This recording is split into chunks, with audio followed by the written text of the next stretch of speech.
At the moment, a lot of the talk and the concern has been from Europe and North America. But in fact, the real impact is going to be seen in Africa and Asia, with the current estimates we have suggesting that over 4 million deaths per year in these continents, unless we do something about it. And that's not really surprising, because these are the countries that have the very, very much higher burden of infectious diseases already. In most of the world, infectious diseases have come right down, and it's now the non-communicable diseases that pose the greatest threat. We've done a lot to reduce infectious disease in Africa and Asia, but we've still got a long way to go.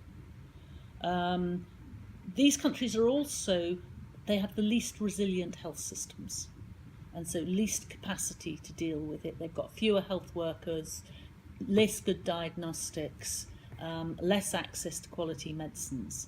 So that's another reason why it's going to hurt most. While Europe can absorb the costs of massively more expensive drugs, Africa and Asia, it's going to be a 25% increase in health costs overall, probably, which is very difficult. Just for an example, if you have used first-line drugs to treat gonorrhea, it costs $1 or $2.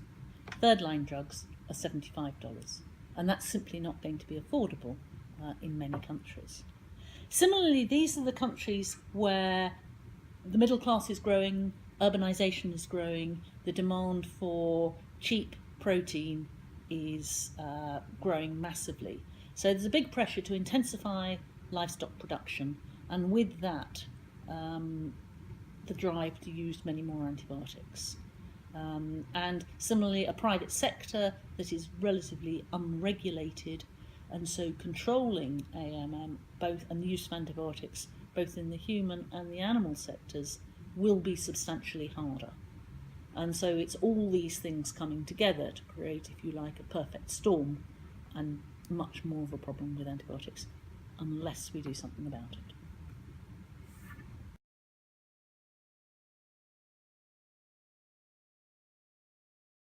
All countries have been asked to develop their own, or they've committed to develop their own national action plans by May of this year.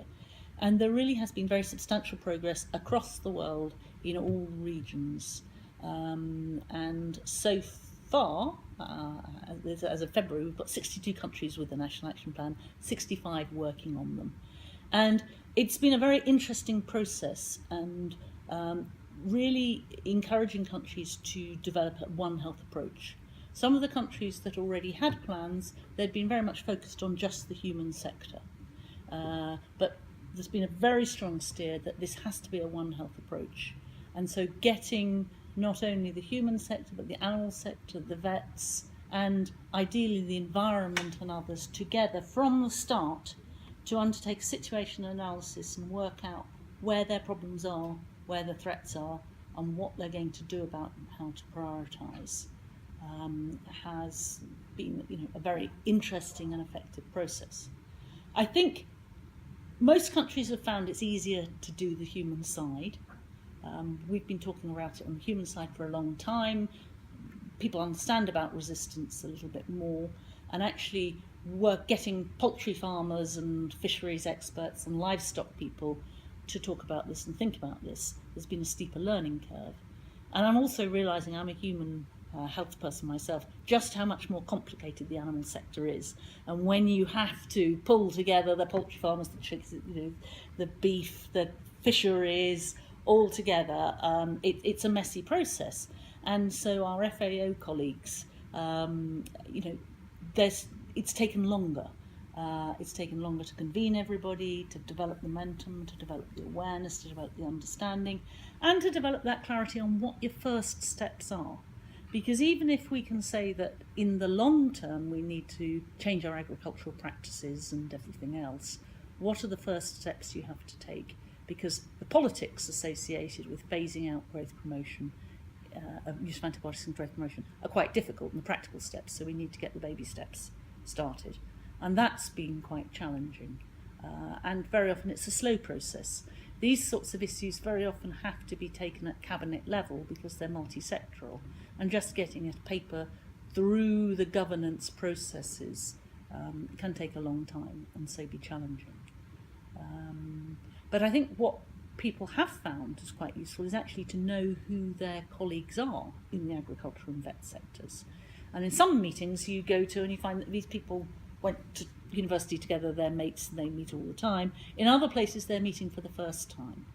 But I think this is one thing that's quite useful for the whole broader One Health emergency preparedness agenda, is because if you're meeting people fairly regularly to talk about AMR, and you've got their numbers in your phone, and you've got an established relationship, if there becomes an outbreak and you then really need to deal with things quickly, you've already got those established contracts, trust and working relationships. So I think this is quite an important investment, and why it's really helpful for the AMR group to be sort of embedded within the broader One Health agenda.